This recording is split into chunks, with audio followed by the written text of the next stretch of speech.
அந்தி வெயில் வந்து மயில் தந்து நான் வாடினேன்.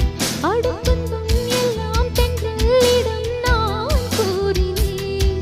அந்த தென்றல் பெண்ணும் சொன்னாளம்மா உந்தன் சேதியே.